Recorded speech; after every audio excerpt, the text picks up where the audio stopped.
A very good morning to all the participants for this 4 days webinar on role of farmer producer organization FPOs in linking farmers to market. Before we begin, I would like to mention that for this 4 days webinar, we have a total of 325 participants, out of which 204 are male and 121 are female. And out of that, we also have 19 entrepreneurs who are taking part, 60 faculties, 50 researchers, and a total of 196 students.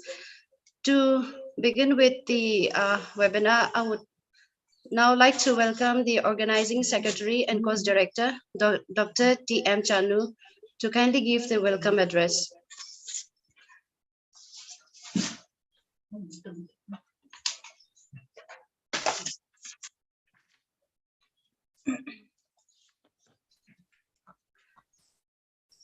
First of all, a very good morning to everyone.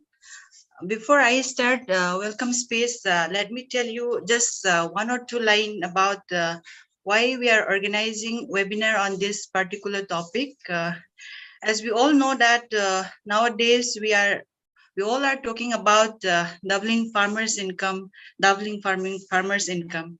However, in one side, there are many farmers who are not even getting the price that they are supposed to get.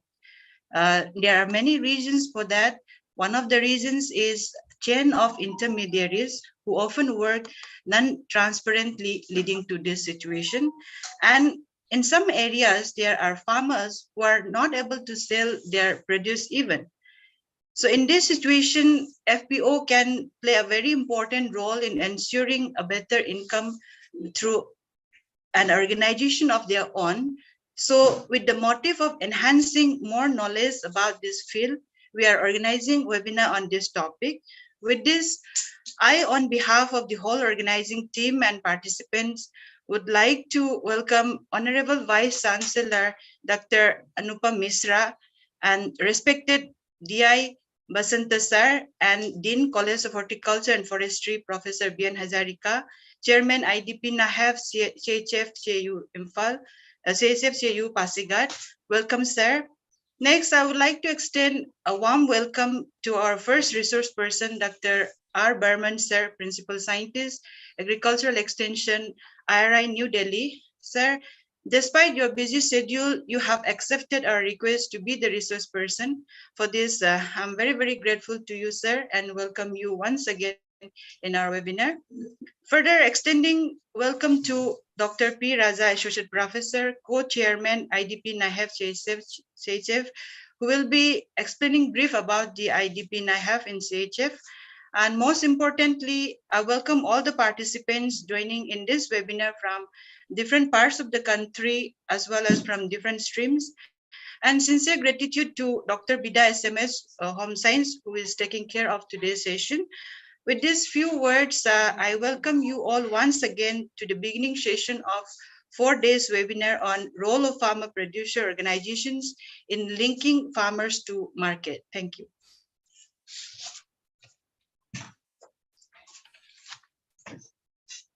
Thank you so much, Dr. T.M. Chanu, for your welcome address. Moving forward, I would like to request Dr. P. Raja now to give the brief outline of this 4 days webinar.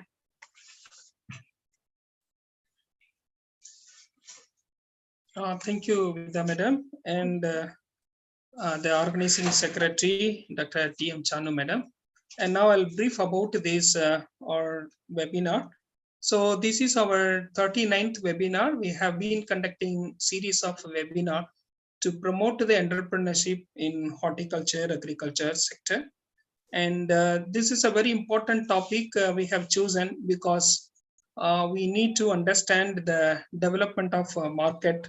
So the role of farmer producer organization in linking farmer to market, it is a very important topic during this pandemic. The entire marketing strategies and the marketing aspects have changed. So in order to know about these recent development and the strategies we have chosen. So that is the title, Role of Farmer Producer Organization in Linking the Farmers to Market. That is a topic, and we have first day one, first session, that is extension strategies for mobilization of farmers in the formation of farmers producer organization. That will be delivered by Dr. Roy Burman, Principal Scientist, Division of Agriculture Extension Education, IARA, Delhi. And session two, the day two, the topic is a farmer producer organization, a case study of Northeast India. That will be delivered by Dr. Manish Kanwal, Principal Scientist and Head, ICAR Central Arid Zone Research Institute, Jodhpur.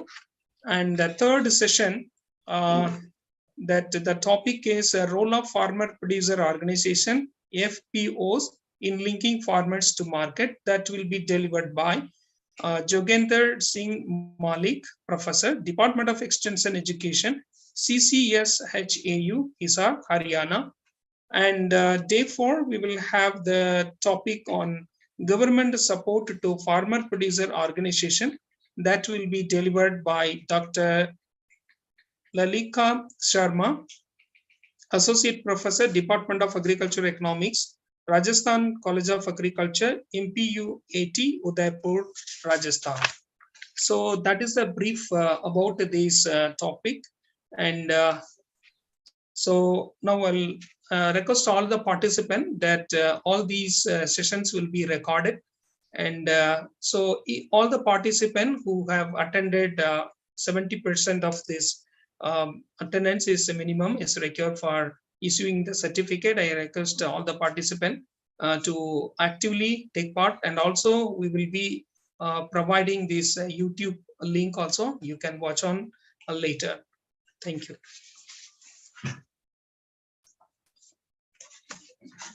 Thank you, Dr. Raja, for the highlight of the program. Now we shall be moving forward to the first session. However, before I give time to the first speaker, I would like to give a brief introduction of our first speaker. He will be speaking on the topic extension strategies for mobilization of farmers in the formation of farmer producer organization. Our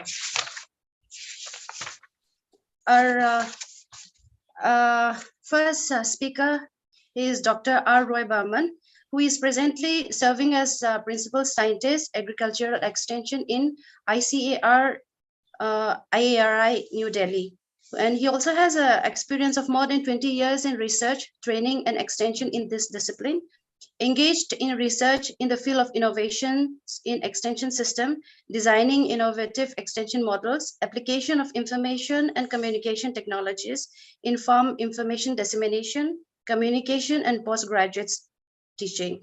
Developed innovative extension model, IRI, post office linkage extension model, which is Grishi Duck, for enhancing outreach of frontline extension, which has been recognized by ICRI and Ministry of Agriculture and Farmers Welfare. Published several research papers in reputed journals of the country, book chapters, popular articles, technical bulletins, and other extension publications. He is also a recipient of several awards, including prestigious Hariom Ashram Trust Award for Biennium 2014 and 15 in social science. And he is also associated with several referred journals as member editorial board, including Current Science. Welcome to you, sir, once again. And I would like to request you to kindly take your time and proceed with the first session. Thank you, madam, for your kind words and lengthy introduction of myself. At the outset, esteemed Chief Patron, Dr. Anupam Mishra, sir, Honorable Vice Chancellor of CAU, and Chief Patron of this national webinar on role of farmer producer organizations in linking farmers to market. Dr. S. Vasanta Singh, Patron and Director of Instruction, CAU Imphal. Then the chairperson of this national webinar, Professor B.N. Hajarika, who is also a Dean of College of Horticulture and Forestry, as well as Nodal Officer of IDP NAHEP at Pasighat. Organizing Secretary and Course Director of this national webinar, Dr. T.M. Chanu, Dr. P. Raja, Co-Chairperson, I welcome all of you and the dear participants and the registered delegates of this national webinar. I welcome all of you to this session. And as Madam told and Dr. Raja also told that this is the first session, and the topic was given to me is extension strategies for mobilization of farmers in formation of farmer producer organizations. So I'd like to share my screen and start our discussion. I hope you all can see my slides. Yes, sir. It is. Yeah, it is visible. Thank you. Thank you. So at the outset, I would like to congratulate and appreciate the organizers for organizing a national webinar. And the topic is very important, and FPO is the priority of the government, and not only government, but it is also a priority for enhancing income and profitability of the small and marginal farmers of the country. And also I'd like to thank the organizers for inviting me to start the webinar as a inaugural lecture. And so as I was telling that extension strategies for mobilization of farmers in formation of farmer producer organizations, the importance we all understand, though this topic is for extension strategies for farmers mobilization, but I'd like to give a brief overview of the farmer producer organization as such and little details. Other speakers will also focus on the basic issues, but I'll just for the benefit of the listeners, because this is the first lecture in this topic, so I'd like to take some time to discuss about the basics of farmer producer organizations. So farmer producer organization, FPO, is a buzzword these days. Everybody is talking about and everybody is interested to know and understand the process. So it is basically a legal entity, and it's an organization, and also it is called farmer producer company. So it is a legal entity, and there is no kind of informal setup, but there is a very formal setup. And it's a legal entity, and it's an organization of primary producers. That can be farmers, that can be milk producers, fishermen, weaver, craftsmen, artisans, everything. So it is not only a farmer producer organization is only for farmer, but basic theme is any primary producer can form this kind of legal entity and this kind of organization. So FPO can be defined as a producer company or a cooperative society or any other legal form which provides for sharing of profits or benefits among the members. So a team of maybe 10, 15, 30, 200 and 300 farmers, they form a company or they form an organization, and in order to share the profit and benefit among the members. So NABARD in 2015, they had also referred to farmer producer organization as one type of producer organization, which is basically a legal entity formed by primary producers, and where the members are the farmers. So it is not only any organization, but there is a formal structure. And why we need this farmer producer organizations. In different literature, people, they have reported their findings and their concept. So basically, farmer producer organizations are needed for agricultural growth through small and marginal farmers.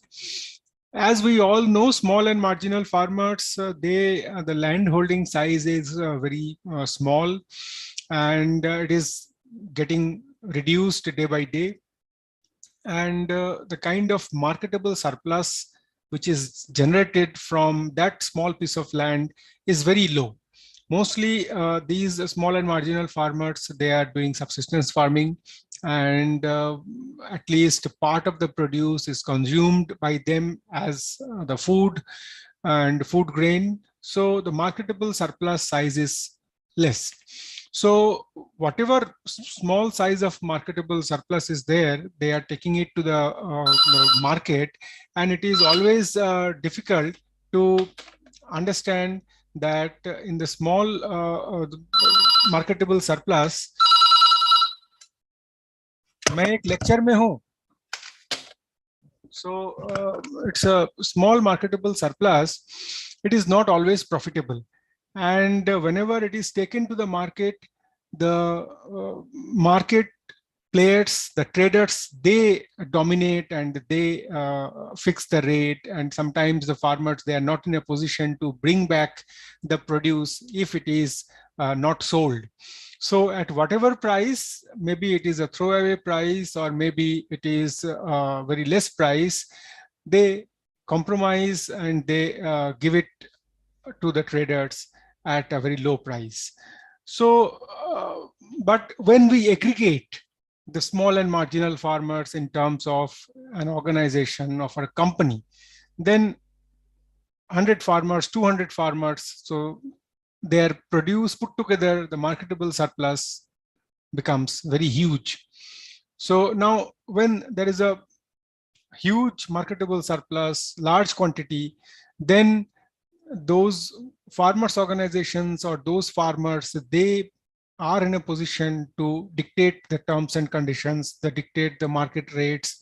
They may take their produce to maybe a distant market, not a local market, depend upon the price realization or price availability.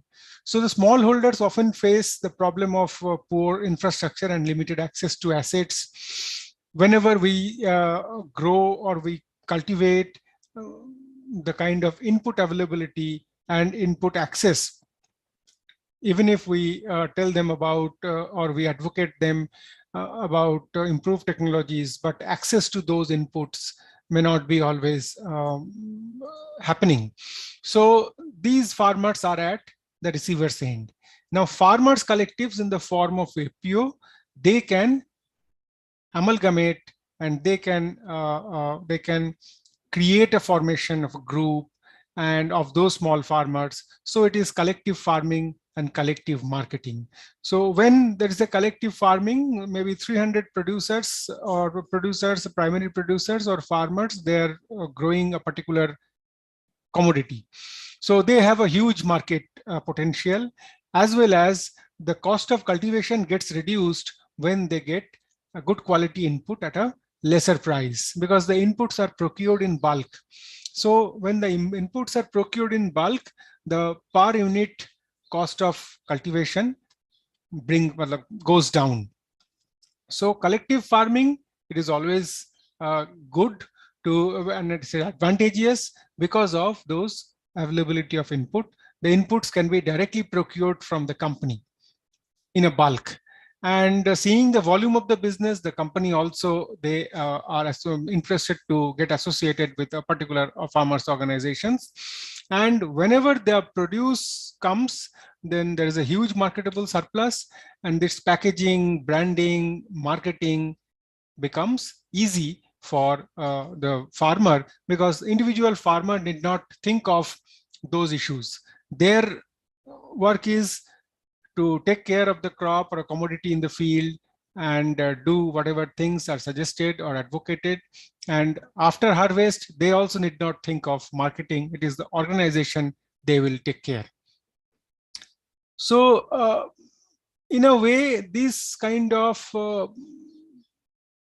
formation of groups or organizations, they ensure better income for the producers, because we all know that just I told, the cost of cultivation comes down, as well as whenever there is a huge marketable surplus, the market rate or the price they get, that is also higher.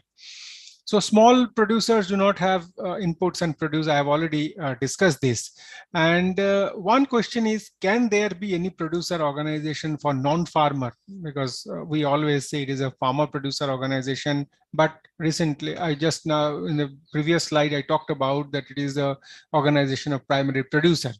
So farmer producer organization, basically it is a primary producer and may not be a farmer. Non-farmer like handicrafts, rural artisans, they can also produce a farmer producer organization. and the whole of this any kind of producer organization. So producer is primary producer is to have a better income for its members. Now, what are the essential features of the farmer producer organization? Here we will talk about farmer producer organization, but in general, whenever we talk about farmer producer organization, it is actually it is primary producers organization and PPO. So all those who are primarily they are producer of any commodity, so they can be a part of this.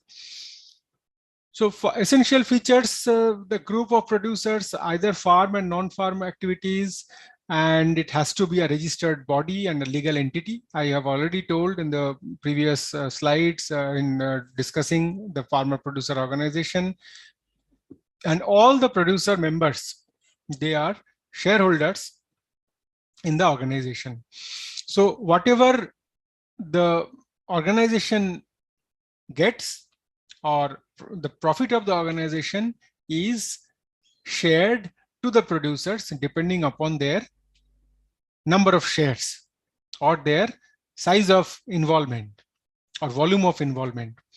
So farmer producer organization deals with the different business activities related to primary produce or value added product, and many of those farmer producer organizations, they are primarily producing as well as processing and value adding. After processing and value addition, they are also marketing their produce, value added produce.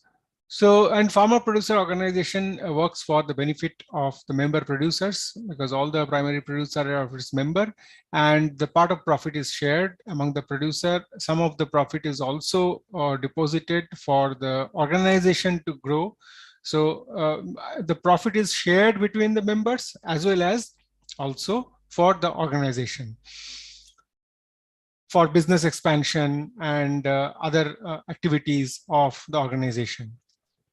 Now, owner of the FPO, who are the owner? Owner are their members, primary producers, those who are members of this producer organization, they own the FPO or the organization. So it is, since it is an organization of the producers, so it is of the producer, by the producer, and for the producer. So it takes care of all the interests of the producers and including their profit. One or more institutions or individuals may be promoted the production or the farmer producer organization or primary producer organization by assisting in mobilization, registration, business planning, and operations. There are several institutions we know: NABARD, SFSC, non-governmental organizations, and other organizations. They also promote these farmer producer organization by helping them in mobilization of members, their registration, business planning, and operations. However, the ownership control is always with the member and the management. So we look forward to the people who can promote a farmer producer organization. So as I told, any individual or institution can do, and like SFSC, NABARD, and other non-governmental organizations. But the facilitating agency wishes to seek financial and other support, then they have to meet the requirements of the donor or financing agency. There are financing agencies like NABARD. They support and they provide support, financial support to the FPO, government departments, corporate houses, and non-governmental like organizations, both national and international. They provide support. And there are other organizations like farmer producer organization promoting institution. Like we have previously SHG, self-help groups. There are self-help group promoting institutions, SHGPI. So it is FPOPI for promotion and handholding of the FPOs. Now, each agency has its own criteria for selection of the project or promoting of the institutions, farmer producer organizations. NGOs can promote farmer producer organizations, but NGO are non-governmental and mostly non-profit organizations, but FPOs are primarily for profit. So NGOs can promote FPO, but the profit sharing is not possible for the NGO. Like an NGO, they can promote a farmer producer organization, but NGO and farmer producer organization will be two separate entities. NGO will be a non-profit, but farmer producer organization will be a for-profit.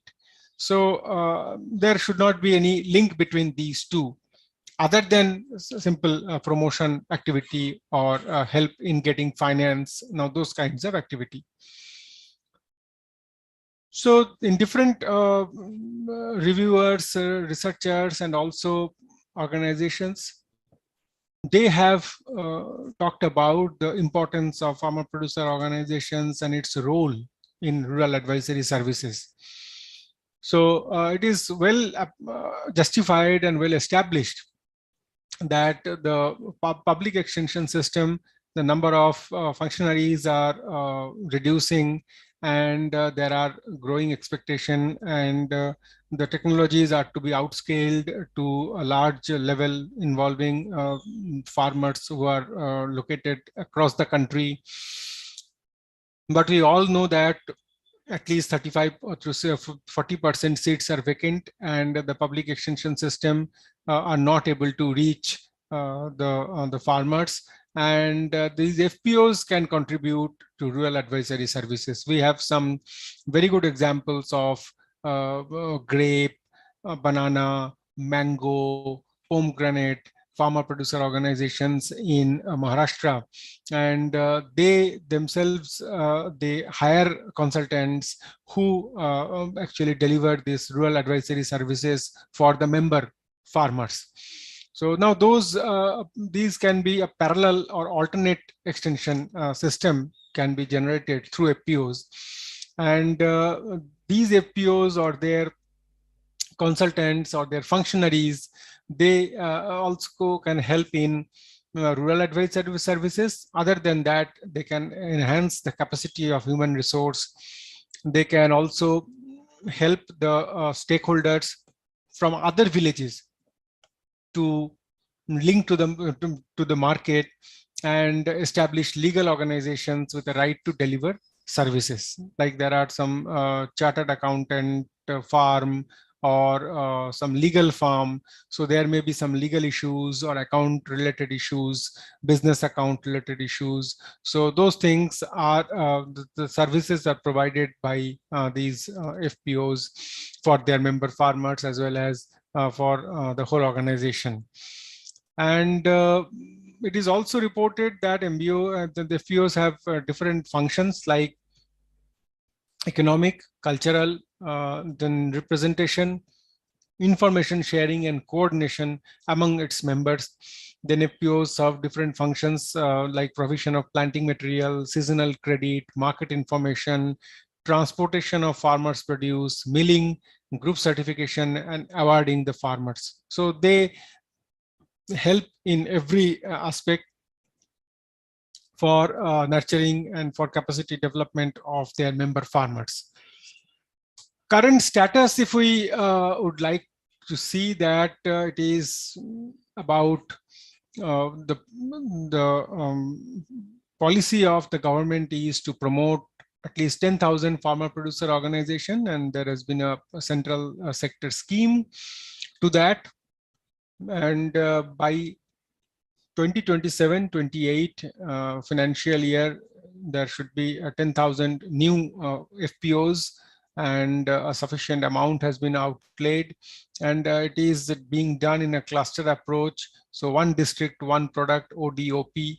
So depending upon the strength of the commodity of a particular district, maybe in some district there is people who are mostly growing either potato, or maybe they're growing rice, or some smart horticulture, or maybe strawberries, orchids. So depending upon that, the strength of a district in a particular commodity, there can be farmer producer organizations for the particular commodity from that district.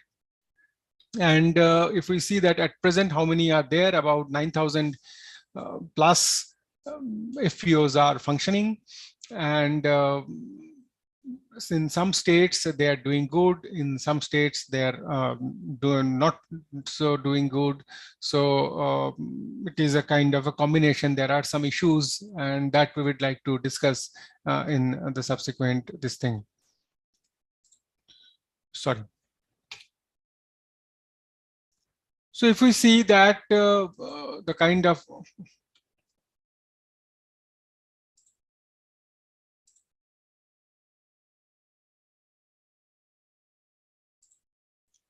sorry, it got unshared. I'll just again share.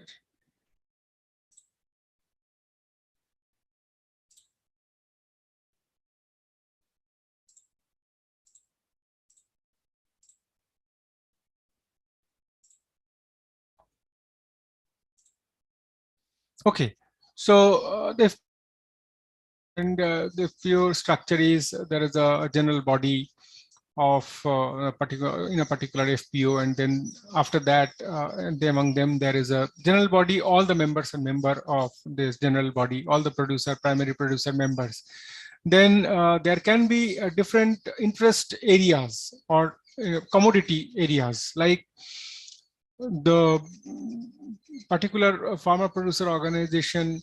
They may have their products, means seed production. In seed production also they can be cereals, pulses, vegetables.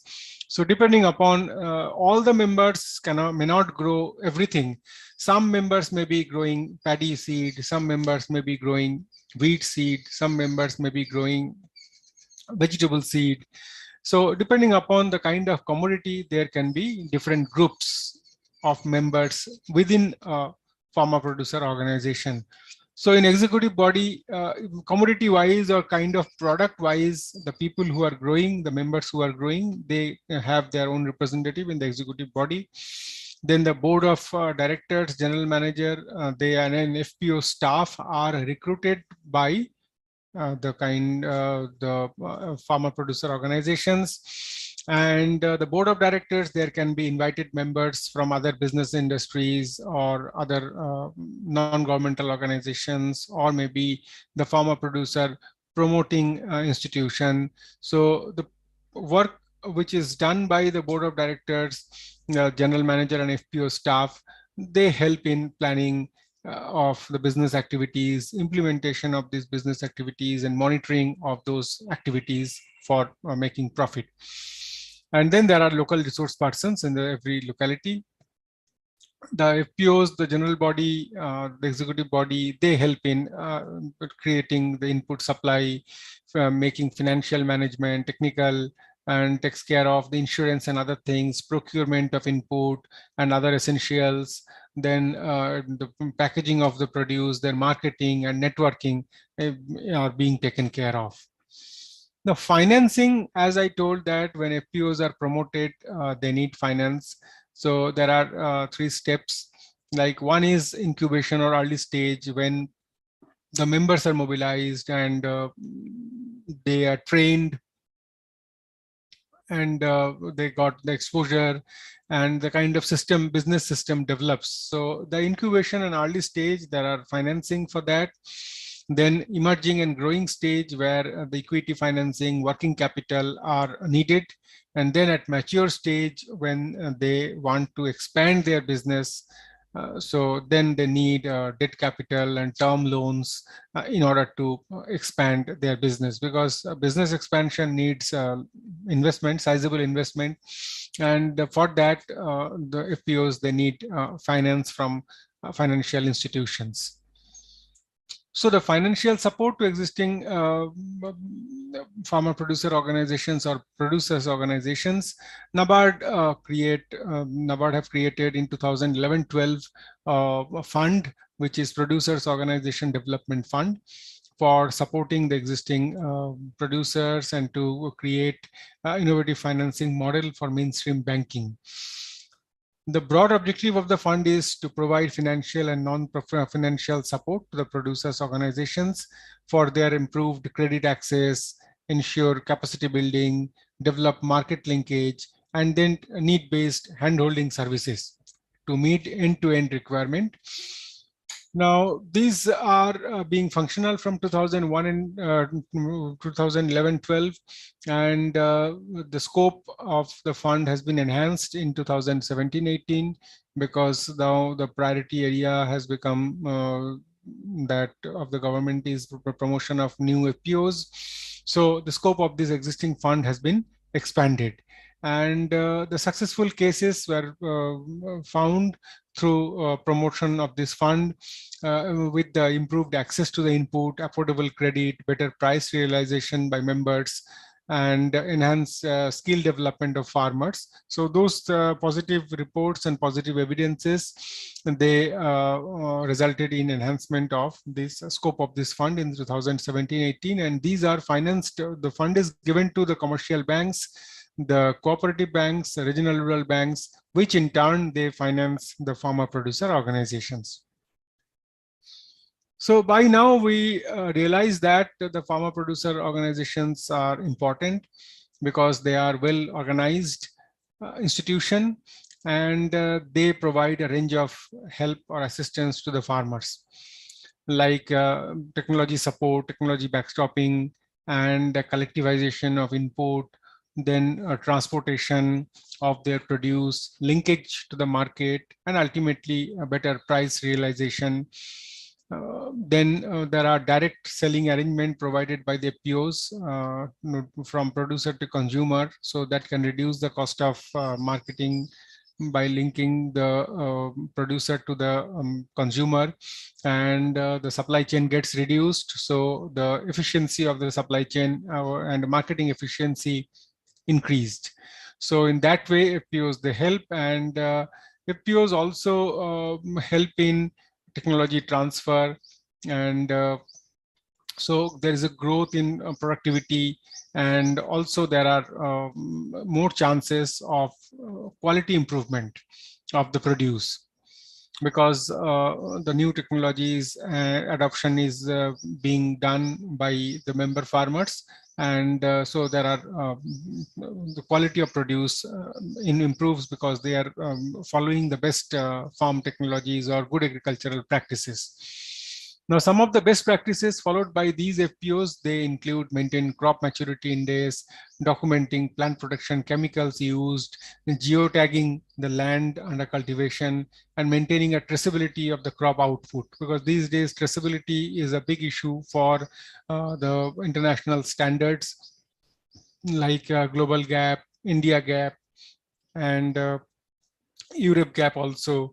So the traceability is now these are not possible by individual farmer when they are doing farming, but in a group they can be advised, and those things can be advocated to maintain and to follow.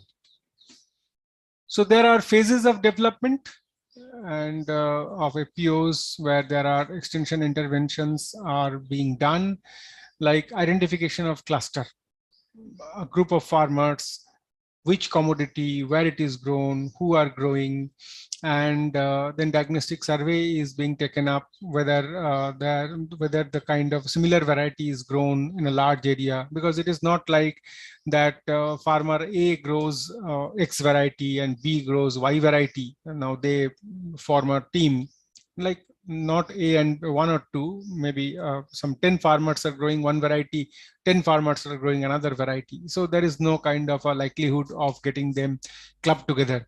The same variety or the same commodity is to be grown in a large area by at least a sizable number of members. So now that kind of cluster identification and diagnostic study are being taken up. Then feasibility analysis, which crop, which variety, or which commodity, and then what is the cost of production, and what is the marketing, and what is the kind of price realization, and the profit, net profit. So now those things, feasibility analysis are done for business ventures. Then the baseline assessment is being done. Based on that, the business planning is done. And once the business model is chalked out, then the farmers, they are mobilized in a large group. and farmers were sensitized about this process, formation of FPO, the kind of the profit sharing, and the advantage of the farmers, those who become or gets associated with such organization. So those things are mobilized, farmers are mobilized, and after organizing and formalization and resource mobilization, the system is being developed. And then business operation starts. And when the business operation starts, time to time, its assessment and audit is done. So it's a kind of steps being taken up, and each and every step we need extension intervention. We will come slowly. So FPOs are important, FPOs are beneficial, and the member farmers, they get a lot of advantage of these FPOs. But there is issue of sustainability of FPOs across the country. Even if the FPOs are formed and they start their business, but there are some issues because of which the farmer producer organizations are not becoming sustainable. So if we see the kind of constraints and the lack or inadequate professional management becoming the most important constraint, because the farmers, they are producers, but they are not business person. So they need a lot of professional advice in managing their business. So that is not happening in many cases. And those who are like, there has to be some people appointed for that, those who are professional management executives. So because it's a company, it is not any informal group. So it is a company, and there are some serious business is being undertaken. So we need to have a professional management executives employed by the organization. And then there has to be, again, a continuous financing. Not only it is a revolving kind of only based on revolving fund, whatever you invest, you get more than that and share the profit and then again reinvest. So and then the organization has to also grow. So we need financial support, and kind of based on that, the financial the size of financial support is also assessed. How much can be taken on loan, term loan, and how much to invest, and what will be the expected return. And because these financial supports are to be paid back to the financial institutions, so those things are to be planned meticulously, and then only there will be a steady flow of some financial support. Then inadequate access to credit. There are issues with the financial institutions. They also look for their profit. So they will lend assistance to those organizations who are vibrant and who are profit making, and from which organization they will give their return. So those things are to be taken into consideration. And there are lack of risk mitigation mechanism, because we have to take calculated risk, but sometimes if the risk is taken not based on calculated risk, so those kind of situations, what will happen, we need to think of in advance. And sometimes there are inadequate access to market. Some maybe these days the ENAM is in operation, electronic national agricultural market, and from where we can sell across the country. So now that kind of access to the market is to be explored. Then sometimes the infrastructure is not so much available, so which is necessary for business expansion or preparation of quality produce.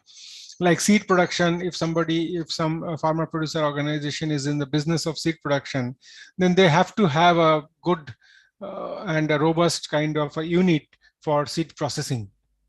And there are different technicalities involved in these seed processing. And so now those infrastructure should be there so that there is a production efficiency, and the kind of seed quality and cleanliness, all those things are maintained. And then there are lack of technical staff and awareness among the members. So as the FPOs, they need to employ professional management executives. Then they also should have the technical backstopping from any organization, or they should have a qualified manpower on their role for giving them technology backstopping.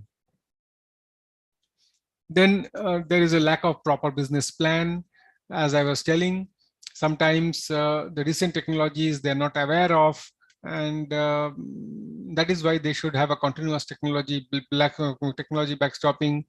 And then the government rules and other regulations, those things need to be complied. There are several requirements for business development and for other issues, so those things are to be taken care of.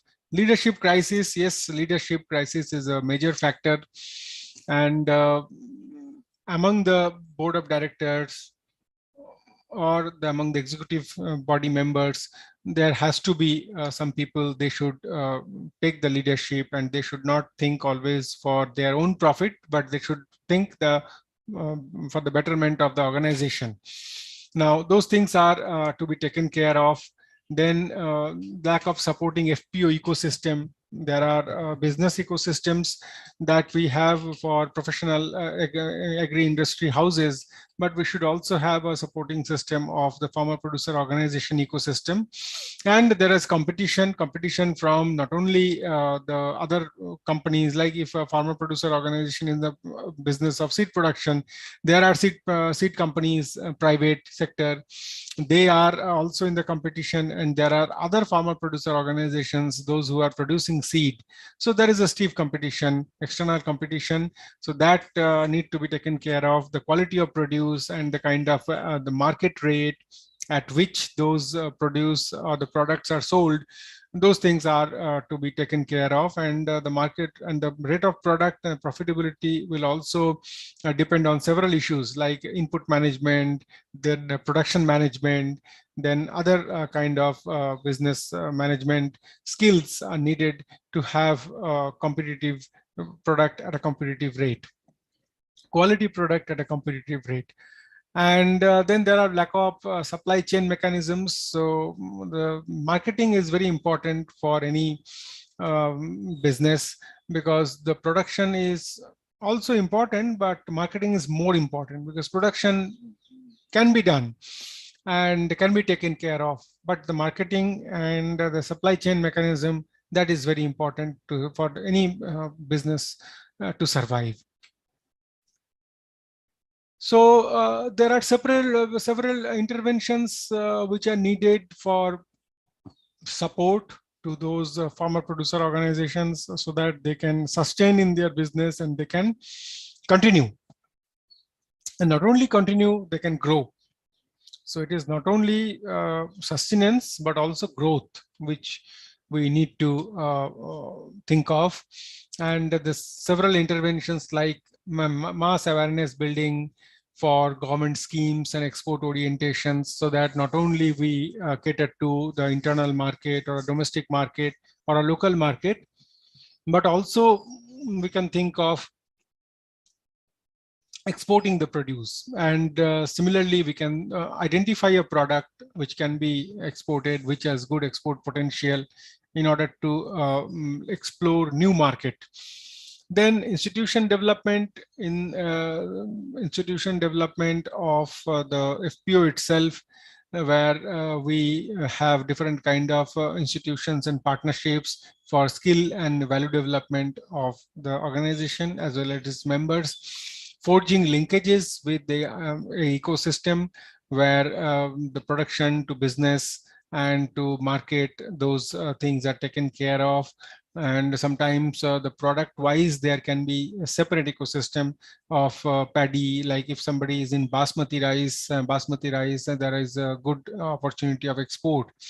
So there are exporters association. So now if the relationship or business ventures can be taken up with the BASMO, that rice exporter association, then they can provide some kind of help.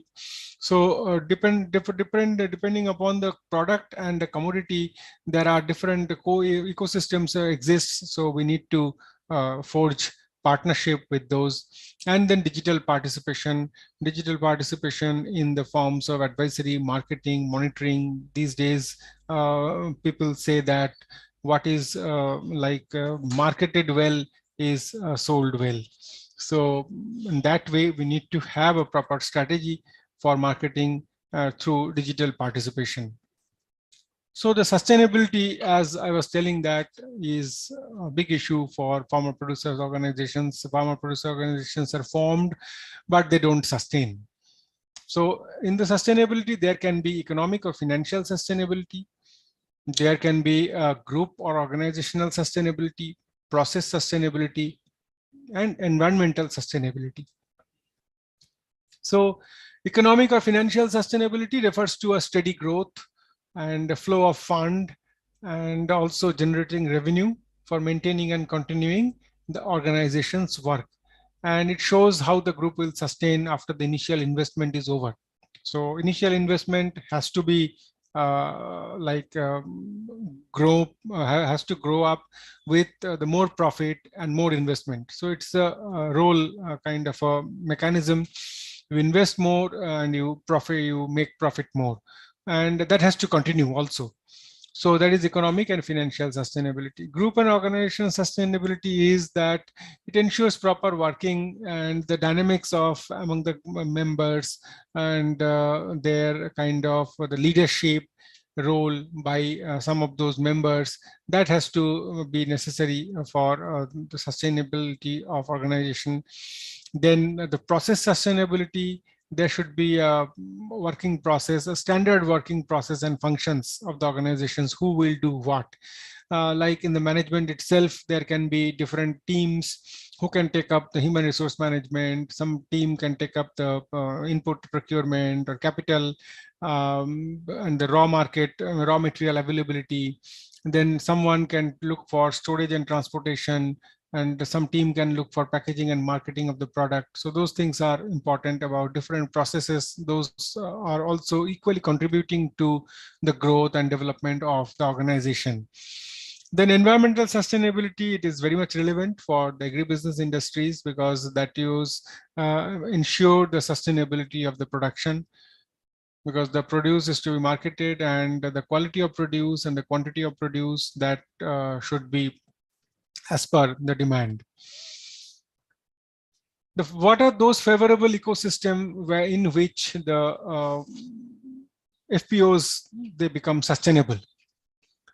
Because these favorable environment are needed, and these environment, like a policy environment where the licensing, logistics, infrastructure arrangement, and compliance to different government policies and rules and regulations, subsidies, what are the exemptions and the rebate and relaxations are there. So that has to be taken care of. And the kind of the management, they should be prone to take advantage of those subsidies, supports, and other. They should be aware of other requirements. Then technology support or extension service, like there has to be technology backstopping, constant technology backstopping for new advancements in that field of the production, by different agencies, maybe public or maybe private, or maybe hired or paid services, it needs to be done. Then post-production or a production or a consumption level, the kind of a credit support by different financial institutions that are necessary for favorable ecosystem, and the retail services or markets. So market is very important, as I told, and quality of input, then retail marketing, ENAM or APMCs that I was talking about, or future tradings like NCDEX, and linkage with agri corporates or maybe exporter or direct marketing and marketing through digital and social media. Those are also very important, and these help in having a favorable ecosystem for the farmer producer organizations. Then there are several parameters for the sustainability of FPOs where extension interventions are needed. I have already talked a few, and these things are where we need the support of extension functionaries for having the sustainability. And the value chain of FPO, it is very necessary, because in the product, like any product, at every stage the value addition takes place, and the value of the product also at each stage is enhanced. Now value chain is very important, like a particular kind of a collection from the several primary producers, it is done. Then there should be a soil testing laboratory for a soil test based fertilizer recommendation, judicious application of the fertilizer. Then there has to be some packing or distribution center from where the products are distributed to the customers. Then there has to be infrastructure technology for packaging, for branding, cold storages, transportations. And if the farmer producer organization, they have their own retail outlets, then the kind of it is easy to access the consumers, and consumers also, they become aware of the particular producer of the company, and they can buy directly from the farmer producer organization's retail outlets. And at every stage there are knowledge inputs required from the advisory services or the extension functionaries, and that can be public, private, or non-governmental organizations. And so that can be about different varieties, different production techniques, and also harvesting, like at what time it has to be harvested and how it has to be harvested. And then the grading, sorting, and packaging. Grading, farm gate primary processing, where we can grade depending upon the size or depending upon the kind of a shape or depending upon the quality. So those things fetch higher market price. And at every stage, the people who are involved in those, the members who are involved in those process, they need to be trained. And also for processing and value addition, the post-harvest knowledge is needed, and how to pack and how to process, how to add value. So those things, the farmer producer, it is not like a farmer producer organization once formed, they can take care of everything on their own, but they need continuous support and handholding from the promotion agencies or other people who are working in that area. So we talk about that it is not only technology backstopping, but we need a coordination among the farmers and linkage with the industry for input procurement, for input availability, for small tools and implements which are needed. And then the flow of information also talks about that the quantity and the quality needs of the company, and the requirement of the member farmers. Then issues to be dealt with in setting up of the chain, the value chain. So linkage with the farmer, post-harvest manpower. I have already talked about those things. And additionally, we need to take care of the market, like APMC Act in some of the states that is still there. So what are the kind of formalities to be done? So those things are needed for the farmer producer organizations. In order to mobilize farmers for promotion of farmer producer organization, a participatory approach is applied. The rapport with the farmer has to be developed in the beginning itself, and for understanding their resources and their situations, their need, and what are their problems. Then in order to analyze those information, we need to identify a particular product identification of product, and then the business planning. So, and also in the after making the business planning, or in the process of making business planning, we need to analyze the problems of the production. Then there are several homogeneous interest groups, like people who are growing vegetables. So some may be interested in growing fresh vegetable and marketing. Some may be interested in having seed production of vegetables. So according to the interest of the people, there are some homogeneous groups, and those groups to be federated in the form of the producer organization. And in at every step, they need to have a professional kind of advice from the business management executives of the organization, and identifying the technological options in order to address the production problems, then prepare an action plan and review of progress. Now, strategic planning, it is needed. So extensive strategic planning is needed for the people who have their cultivable land and natural resource management. So, and if there are some landless rural people, how they can be associated and how they can be involved in this process, and then effective implementation of the planning, continuous monitoring and timely evaluation is to be done. An extensive strategic planning is done for detailed multidimensional SWOT analysis, sporadic PRA, and formulating long-term objectives and short-term strategies for sustaining the FPOs. In order to mobilize the farmers, so we can have a village level meeting, and then we can also take help of different non-governmental organizations, those who are promoting farmer producer organizations, and a variety of communication aids were prepared in order to publicize the kind of promotion of farmer producer organizations, its advantages and its benefits.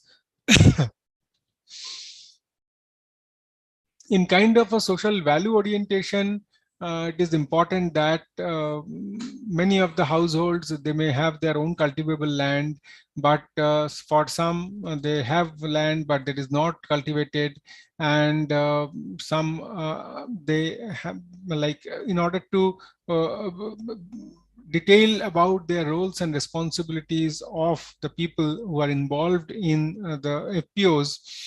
The extension functionaries, they should clearly spell out the roles and responsibilities of each and every member, how they can contribute in the growth of the organization and how they can benefit from the growth of the organization.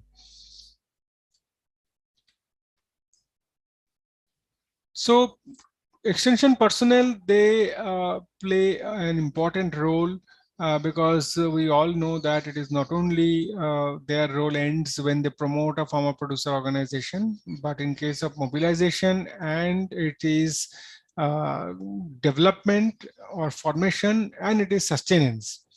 So they have a great role to play, and social value orientation is a very important role, critical role for the extension functionaries, because when individually we may take some decision, or individually we may behave in a particular way, but then when we are in a group, then we have to understand about our own roles and responsibilities and how to behave in a group. And it is not my sole decision, but the decision is a combined decision, collective decision. And from that collective decision, how, like, one person individual and the other members of that organization, of that group, they get the benefit. So those things are to be taken into consideration, and the sensitization of the group members among their social roles and their social value orientation is very important. And extension, because we try to educate people and we try to bring in desirable behavioral change. So it is the responsibility of the extension system to handhold and to nurture the farmer producer organizations for greater advantage. With this, I end up my discussion here, and I'd like to thank the organizers for giving me an opportunity to meet so many people on at this forum.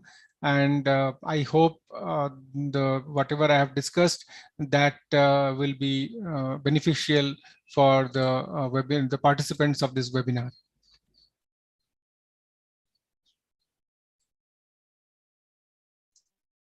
So thank you so much for being such a lecture on this topic. I think many of them have more interested. I think in between the message came to us that they want to, lecture to be partly told in Hindi, but we are sorry, some of the participants, they have requested to say that, but as you have begin this in English, so some of the participants, they have requested. So very interesting. Why don't we have bilingual? We have not prepared for that. So, dear participant, if you have any questions, if you have already typed in the chat box, if any yes, I am reading. I am reading. You can ask. So I was not aware of the kind of the participants in this seminar or webinar. I thought it will be in like in English, and so I didn't understand that I could also speak in Hindi. So okay, so maybe you can give an advisory to your other speakers that they can be in bilingual. So Radheshyamji, if you want anything to ask, you can ask me. I'll try to reply in Hindi.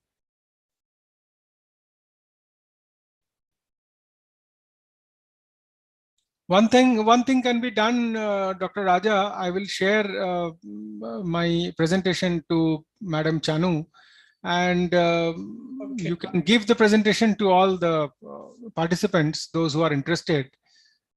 So that thing can be done.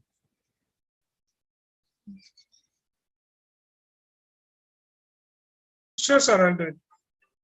I'll try to unmute the participant.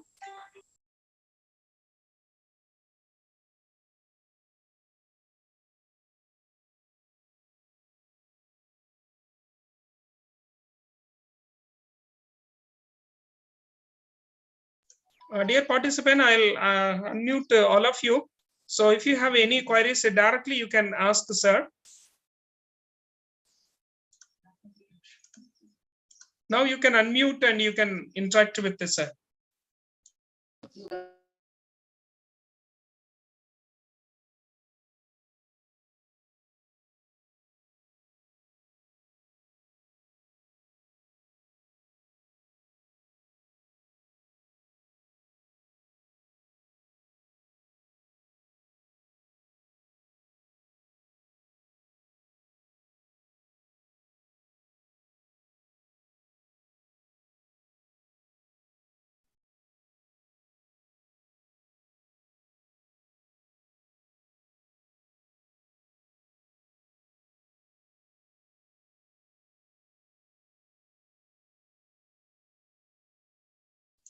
So there was one question.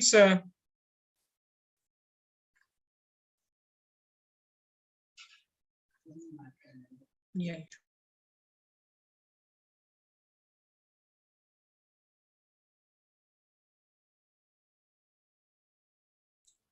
Yes, Dr. Raja. Yeah, there is what are the main reason for an FPO to become inactive and how to overcome it? I already told in my discussion there are several reasons. There are several reasons like viable business plan, lack of viable business plan, lack of continuous flow of fund, and also leadership. And not only leadership, the understanding between the members, because this is not exact kind of a business model where I invest individually and in return, the way we were doing it, a farmer is doing it, farmer is producing, and in that process he is investing. farmer is selling this produce in the market and gets a profit, so he can see, okay, this much profit. But when you are in a group or you are in a company, then the company has also its own share in the profit, and that is for the benefit of all the members. So that is indirect benefit. The members, as a member, they should, or each and everyone should understand that this is the direct benefit and this is the indirect benefit. So if the company grows and if the company sustains, so continuously this kind of advantage will be enjoyed by the members. So now it does not happen all the time, and maybe the leader has to be also selfless. In many of the cases, the leaders, they may not remain selfless. So there are other issues. Production के बाद marketing के बारे में बताएं हिंदी में। Marketing के लिए देखिए, जैसे मैंने अभी कहा कि अकेला एक कोई किसान थोड़ा बहुत जो भी उनके पास मार्केटेबल सरप्लस है, उससे तो उनको जो मार्केट रेट मिलता है उसी पे देना पड़ता है। समटाइम्स वो डिस्ट्रेस सेल कर देते हैं। मान लीजिए कि रुक नहीं पाते, अभी धान निकला और धान को बेचना ही है, बिकॉज उनको पैसा चाहिए। लेकिन जहां आपके एक ग्रुप में है आप और एक टीम में है, वहां सबका शेयर एक जगह होता है, मार्केटेबल सरप्लस, तो वहां एक क्विंटल्स में, टन्स में आपके पास प्रोड्यूस होता है। तो वहाँ किसान जो इसके मेंबर हैं फार्मर प्रोड्यूसर कंपनी के, वो अपना मार्केट ढूंढ सकता है, और जब तक उनको उचित दाम ना मिले तब तक वो रुक भी सकते हैं। लेकिन इसमें एक एडवांटेज ये है। दूसरा है कि कहीं मार्केटिंग में ट्रांसपोर्टेशन इन्वॉल्व है, मार्केटिंग में कहीं दूर वाला अगर मार्केट पे बेचना है, अकेले किसान इसमें सोच नहीं पाते। लेकिन एक ग्रुप में है तो हर किसान को इसके बारे में नहीं सोचना होता है। वो तो कंपनी, ऑर्गेनाइजेशन, उनके जो बिजनेस स्टाफ है वो इसको तय करते हैं कि कहाँ बेचें, उनको तो प्रॉफिट उतना मिल ही जाएगा। तो इसीलिए एक एडवांटेज है फार्मर प्रोड्यूसर ऑर्गेनाइजेशन में। Profit sharing criteria for FPO members. Profit sharing criteria, it depends from FPO to FPO. The profit directly are shared depending upon their size of involvement. Like the person has to buy share, and the way we invest, and in any private company, and depending upon the number of share we have, we get proportionate dividend. So that.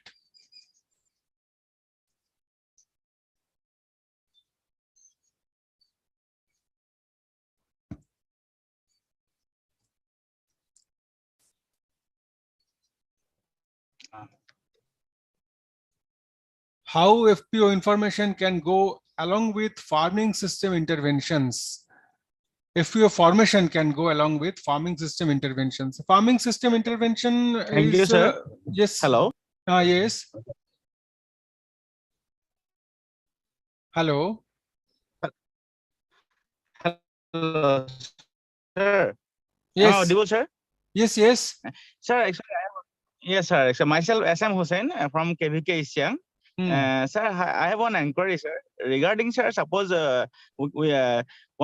few farmers want to initiate one FPO. Sir, is there any provision for infrastructure facilities, preliminary infrastructure facilities from the government side, sir? There are some schemes which are like that. Depends on the kind of infrastructure they want to have, and there are different government schemes, so that we have to explore. And otherwise, the kind of initial financial assistance which comes from NABARD, that can be invested to create the infrastructure facility for the FPO. Yeah, the question I was answering is that FPO formation can go along with integrated farming system, because if the member farmers, they are in integrated farming system, so ultimately commodity wise, like somebody in fisheries or somebody in piggery, so the product which is contributed by each member, that can be again clubbed together and sold. So it is not a problem. Rather than integrated farming system offers a diversity of product, diversity of produce. So that is possible.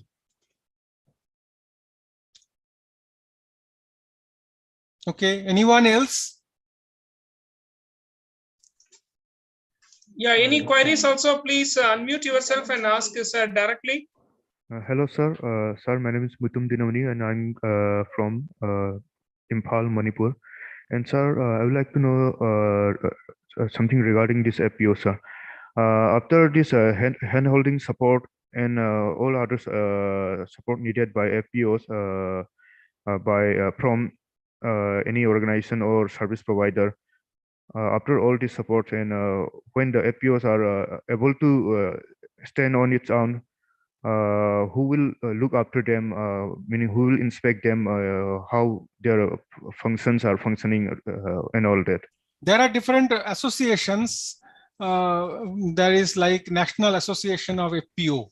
Yes, sir. And there are several state associations of FPOs. We know, I know that there is one UP Farmer Producer Organizations Association, UP FPO Association. About 500 FPOs of Uttar Pradesh, they are member of that. And under National Association of FPO, it is a multi-stakeholder platform, and about 9,000 FPOs are member of that. And such associations, they are giving them support. They are giving them support in terms of technology, in terms of business planning, in terms of input procurement, in terms of marketing. So these FPOs can join hands with those associations. They can get themselves registered, and they get all the support from those organizations. Thank you, sir. Thank you, Dr. Raja and Dr. Chanu. I would like to have your permission to leave the meeting because our national level Pusa Krishi Vigyan Mela Farmers Fair is being organized from March 9 to 11, and we are very tightly placed, and I'm getting several calls because of those organization of Farmers Fair related activities. So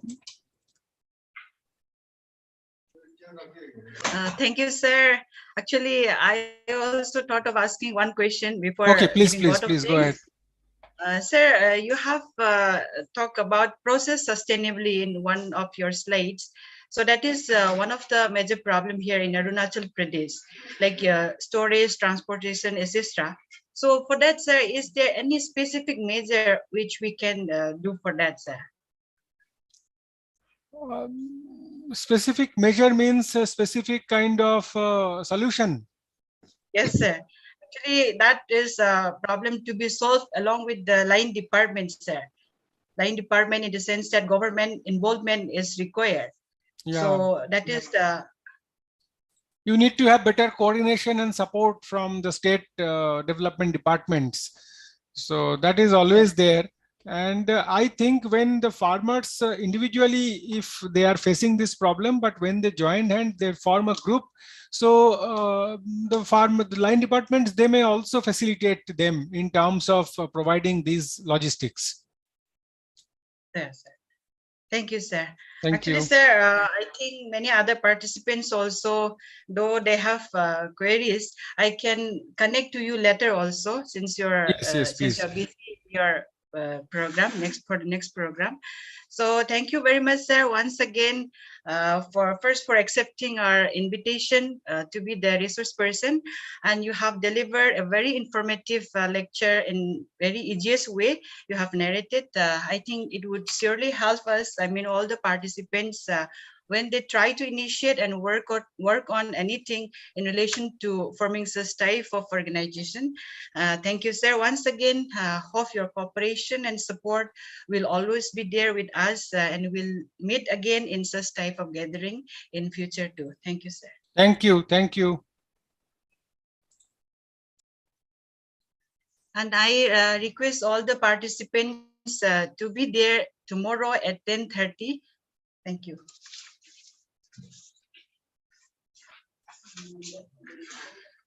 So attendance sheet, Google sheet will be sent tomorrow. So please join tomorrow 10:30 sharply.